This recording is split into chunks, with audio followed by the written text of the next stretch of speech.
जय महाराष्ट्र. आपण पाण्यासाठी बोरिंग करतो, विहीर करतो, रेन वॉटर हार्वेस्टिंग करतो. रेन वॉटर हार्वेस्टिंग म्हणजे बोरवेल रिचार्ज. एवढं सगळं करून पण आपल्याला कधी कधी पाणी मिळत नाही. तर रेन वॉटर हार्वेस्टिंग करण्याची योग्य पद्धत काय, टेक्निकली ते कसं करायला पाहिजे, त्याच्यावरती हा व्हिडिओ आहे.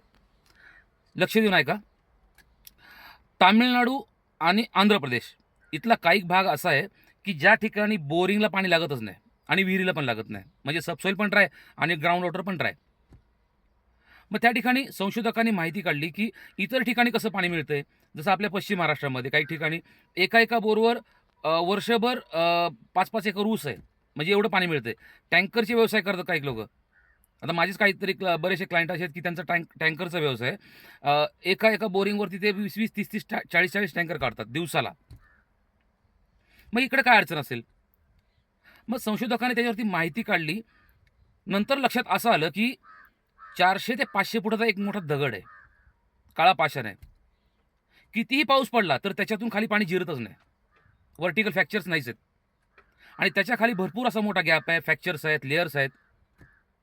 मग त्यानंतर योग्य पॉईंट परफेक्ट, ज्या ठिकाणी जिओमॅग्नेटिक झोन आहे, ज्या ठिकाणी फ्रॅक्चर्स आहेत, ज्या ठिकाणी लेयर्स आहेत, अशा ठिकाणी बोर केले. डेप्थ जास्त केली, म्हणजे 600-700 असे डेप्थ केले. बँगलोरला 1000-1000 फुटाचे बोर आहेत. तर असे डेप्थचे बोर करून त्या ठिकाणी रिंगवेल केल्या, रेन वॉटर हार्वेस्टिंग केलं आणि आसपासचं जे पाणी असतं ते वळवून बरोबर त्या बोरिंगमध्ये घेतलं. नंतर असं ज्यावेळेस पाऊस सुरू होतो त्यावेळेस, पावसाळा सुरू झाल्यानंतर ते बोर रिचार्ज व्हायला सुरुवात होते आणि एक एक बोर संपूर्ण गावाला पाणी पुरवतोय. शेतकरी शेती करायला लागले. आता तोच कन्सेप्ट आपण लक्षात घेतला तर शहरी भागात सुद्धा पाण्याच्या काही अडचणी आहेत. शहरी भागात काय होतं की कॉन्क्रिटीकरण जास्त होतं, कन्स्ट्रक्शन होतं. कॉन्क्रिटीकरण झालं की ज्या ठिकाणी पाणी जिरतंय ते पाणी जिरण्याचे वेन्स जे असतात, ते व्हर्टिकल फ्रॅक्चर जे असतात ते ब्लॉक होऊन जातात. आणि ब्लॉक झाल्यानंतर जे आपले चांगले 2-4-10 वर्षापासून जे बोर चालू होते ते अचानक बंद होतात. म्हणून रेन वॉटर हार्वेस्टिंग करणं गरजेचं आहे. आता रेन वॉटर हार्वेस्टिंग म्हणजे नेमकं काय. भूगर्भातनं आपण जेवढं पाणी काढलं तेवढा भाग ड्राय झाला. समजा आज आपण एका बोरमधनं 1 टँकर पाणी काढलं, 10,000 लिटर पाणी काढलं, तर तेवढा भाग तो ड्राय झाला. वर्षभर आपण किती पाणी काढतो तेवढा भाग रोज ड्राय करतो. आणि जसं तो ड्राय होतो तसं आपलं पाणी कमी होत जातं. पावसाळा आला की पावसाचं पाणी इतर काही दुसरीकडे कुठं जिरत नसेल म्हणून ते बोर रिचार्ज होत नाहीत. मग तो बोर रिचार्ज करण्यासाठी ज्या बोरमधनं पाणी उपसा करतोय त्याच बोरमध्ये पाणी सोडायचं असतं.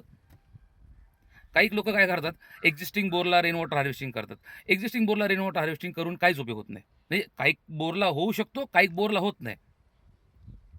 उदाहरणार्थ, एका बोरमध्ये बोर फेल गेलाय आणि बोरला पाणी लागलेलं नाही आणि बोरला फ्रॅक्चर्स पण नाहीत, लेअर पण नाहीत. मग काय होतं, रेन वॉटर हार्वेस्टिंग वगैरे आपण सगळं एवढा मोठा खर्च करतो.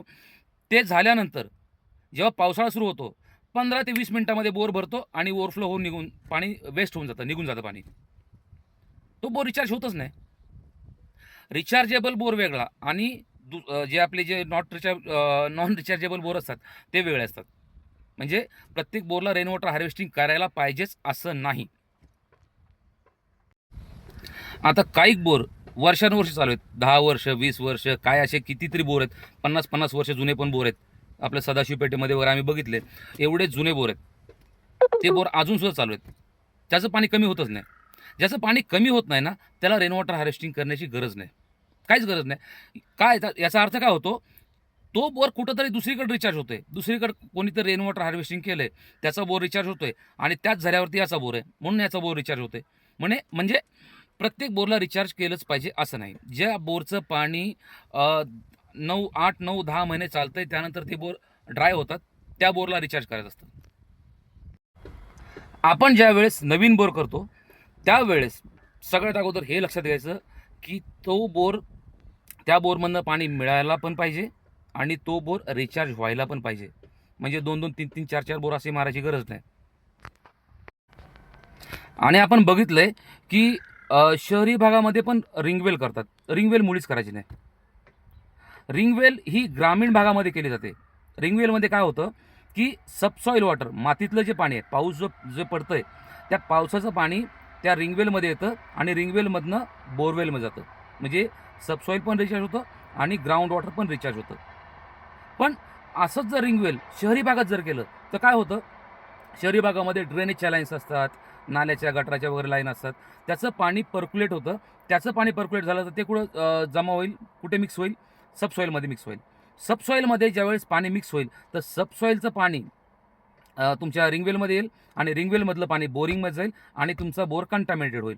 म्हणजे रिंगवेल ही ग्रामीण भागामध्ये असते, शेतीमध्ये असते आणि शहरी भागामध्ये करण्याची पद्धत वेगळी असते. त्यानंतर तामिळनाडू पॅटर्न झाला. गोवा पॅटर्न वेगळाच आहे. गोवा पॅटर्न म्हणजे कसं असतं, जेवढा बोर तेवढा केसिंग टाकतात आणि संपूर्ण केसिंग हा स्टेनर केसिंग असतो. तुम्ही राजस्थान पॅटर्न ऐकलं असेल. राजस्थान पॅटर्न म्हणजे कसं आहे की आपल्या इकडं लातूरला एकाने केलं आहे. खंडेलवाल नावाचा व्यक्ती आहे. त्याने, तुम्ही जर झी 24 तास जर यूट्यूबवरती बघितलं, कांजीराम खंडेलवाल असं काहीतरी नाव आहे, लातूर. त्याने केलं आहे की पावसाचं जे पाणी आहे तो घराच्या खालीच विहीर बनवली त्याने. पावसाचं पाणी तो त्या विहिरीमध्ये घेतो आणि त्या विहिरीमध्ये पाणी जमा जसं होईल तसं ती वॉटर लेवल जी आहे ती पर्क्युलेट होते. पाणी पर्क्युलेट होत राहतं आणि जसजसं उन्हाळ्यात राहील तसं ते पाणी रिटर्न येतं. याला म्हणतात राजस्थान पॅटर्न. म्हणजेच रेन वॉटर हार्वेस्टिंग करण्यापूर्वी सगळ्यात अगोदर एक एक्सपर्ट माणूस बोलवायचा, परफेक्ट सगळं डिझाईन करायचं, ठरवायचं आणि मग रेन वॉटर हार्वेस्टिंग करायचं. अन्यथा असे कितीतरी लोकांनी रेन वॉटर हार्वेस्टिंग केलं, त्याचा उपयोग झालेला नाही. तर असं होता कामा नये. चला भेटू पुन्हा. धन्यवाद.